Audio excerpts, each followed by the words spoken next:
Ever catch yourself scrolling through, everyone else's highlight reels online? Oh, Like their amazing trips, career wins, even just like their perfect morning routines. yeah, And you're kind of left feeling like you're stuck watching everyone else's movie.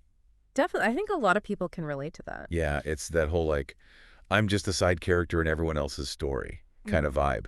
Mm-hmm. And that feeling, honestly, that's exactly where we're going to kick off our deep dive today. Okay, sounds good. Especially since, you all flagged that YouTube conversation, the one from LEP Learn English Yeah. podcast. Stop wasting time. Start living your own life. Yeah. So what we're going to really unpack here is this like magnetic pull, towards watching other people's lives online. Mm, But more importantly, even beyond just understanding like why we do it, it's about figuring out how we can take that energy, that focus, and like actually use it to build our own lives. right. Step into our own spotlight, kind of. Yeah, make our own highlight reel, so to speak. Totally, Yeah. totally. So think of it like our mission today is to understand, what are those psychological hooks that keep us glued to those Yeah. screens, and then even better, give you some really practical steps to break free. Start living more intentionally. Awesome. I'm excited to dive in. Me too, me too. So let's get right into it. Okay. What is it about watching other people that's just so darn captivating in the first place?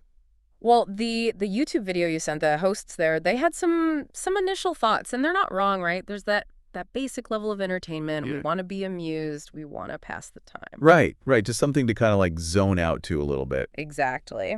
And they even mention this idea of it giving off a certain vibe, like you're part of something. And let's be real, we humans are inherently curious. I think they even use the word nosy at one point. Yeah, yeah, they did. So that definitely plays a role. Yeah. It's that initial draw, right? It's easy. It's like a quick glimpse into these other worlds, other experiences.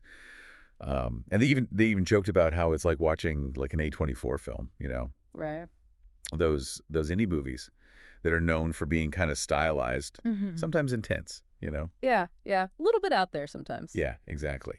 And it's interesting because it highlights, it highlights this desire for something similar in the online content we consume. We want it to be engaging, to be, visually appealing.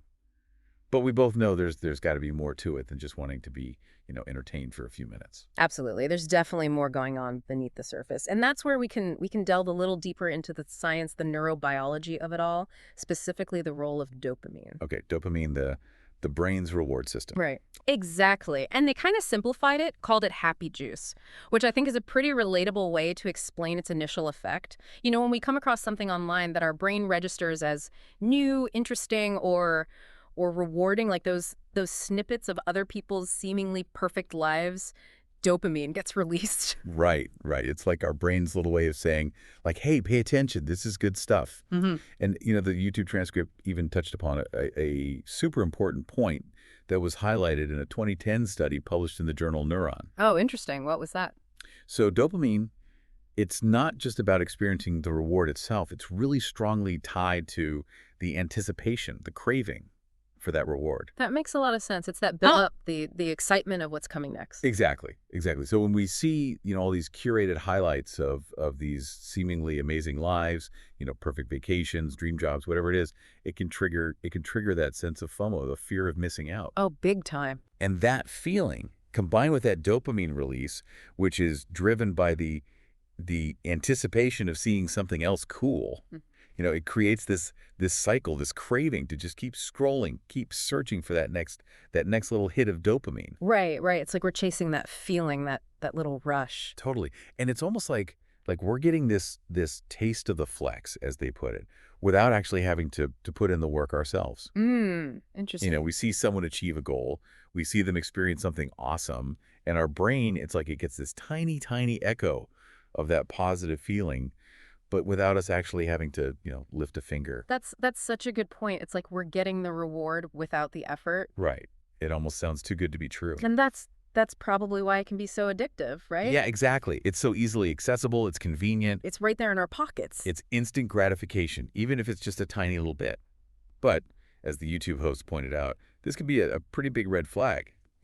Oh yeah, for sure. The more time we're spending just passively taking in these online lives, the less time and energy we have to invest in our own. It's like we're living vicariously through others instead of creating our own experiences. Yeah, yeah. And it's a sneaky trap. It Mm. really is. We can so easily fall down that rabbit hole. Oh, tell me about it. Hours can disappear. Yeah, we get totally absorbed, and then we're like, wait, where did the time go? Yeah. And all that time could have been spent, pursuing our own passions, working towards our own goals. It's a classic case of opportunity cost. We're trading our precious time for fleeting entertainment. And the impact goes even beyond just like wasted time, right? Right. The transcript also brought up, this really crucial point about its effect on our self-esteem Oh, yeah.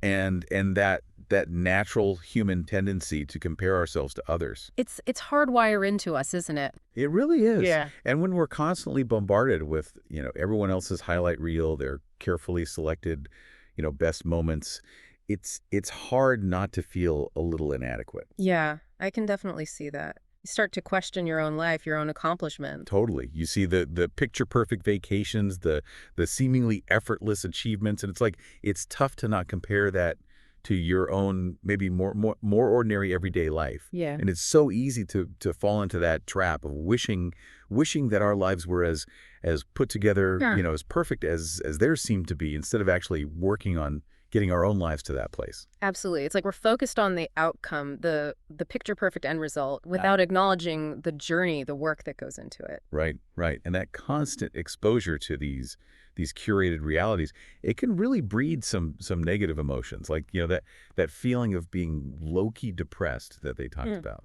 It really resonates. I think a lot of people feel that without even realizing it. It's subtle, but it's there. Yeah.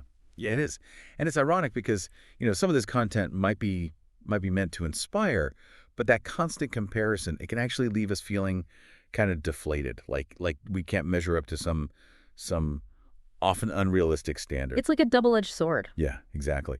So we've talked about why it's so tempting. We've talked about some of the real downsides. So now, the big question, the crucial part, how do we actually start to take control and break free from this cycle of passive consumption? That's the million-dollar question, right? It really is. And the YouTube hosts, they offered some really practical starting points. Okay, I'm all ears. So the first strategy they emphasized, it was setting limits. And they made this really important distinction between those easily ignored screen time settings on our phones Right. and the bigger, the more profound mental shift that needs to happen. Yeah, because those phone limits, those can be helpful as like little nudges. Yeah, they can. But when that craving hits, it's so easy to just tap ignore or give me 5 more minutes. Right, exactly. You just like one more video and then it's an hour later. The real boundary has to come from us, from a conscious decision, a commitment to not just mindlessly scroll. I agree. It has to be an internal change. Yeah, yeah. And they suggested this really simple but powerful technique, the pause for 5 seconds. Before you click on that next video, that next story, just take a breath, Okay. just a brief moment, Yeah. and ask yourself honestly, like, is this actually doing anything for me right now? Is this adding value to my life? I love that. It's like hitting the pause button on autopilot. Totally, totally. It's like this little circuit breaker for that automatic reflex to just tap and watch. And if after that pause you genuinely feel like, okay, this content is worthwhile, this is something I want to engage with, then they suggest setting a hard limit. Maybe it's 10 minutes. Watch it, engage with it, but then consciously decide to move on. Right. Have a plan. Yeah, have a plan. And they acknowledge that there's going to be this mental battle. Oh, for sure. There's always that temptation to keep going. Totally. It's like, oh, just one more. But that one more can turn into, a big chunk of lost time. Absolutely. The key is to recognize that temptation and resist it. Resist it. And this leads perfectly into their key strategy, which is actively turning inspiration into action. This is where things really start to shift. Okay, yeah. This is what it's all about. Totally. And they gave some really great concrete examples based on different types of content that we might be watching. I'm curious, what are some of the examples? So let's say you find yourself constantly watching travel vlogs. Right. Yeah. And instead of just daydreaming about those amazing destinations, maybe start a Pinterest board, pin some of those places that really intrigue you. Yeah, it's a great idea. Right. Or even just take a quick look at flight prices, even if it's just to get that visual inspiration going.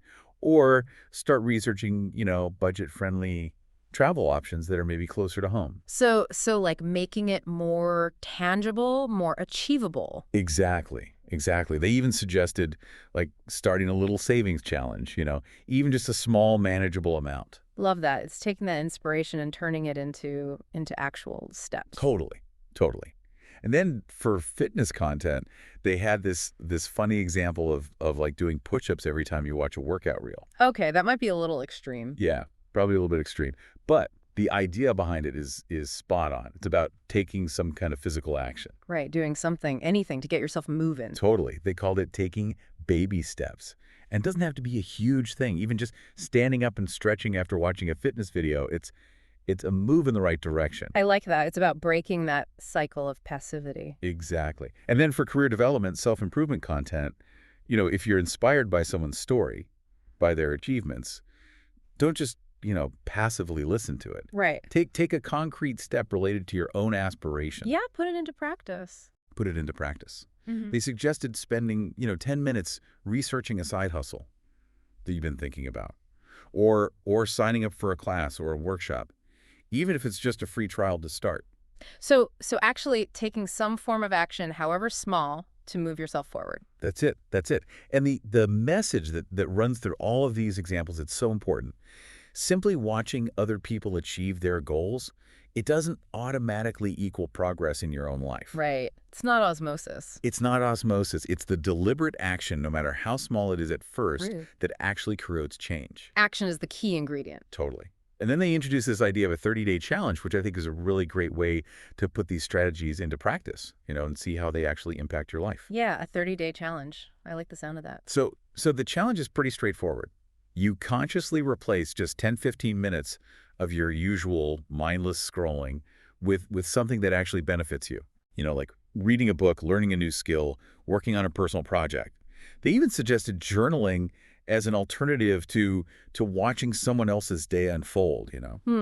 Interesting. So documenting your own experiences instead of consuming someone else's? Exactly. And they address this common thought that I think a lot of people have, which is like, can such a small amount of time actually make a difference? Right. It seems so insignificant. Yeah. But the idea is that positive habits, they build up incrementally, right? Yeah, it's about consistency over time. Consistency.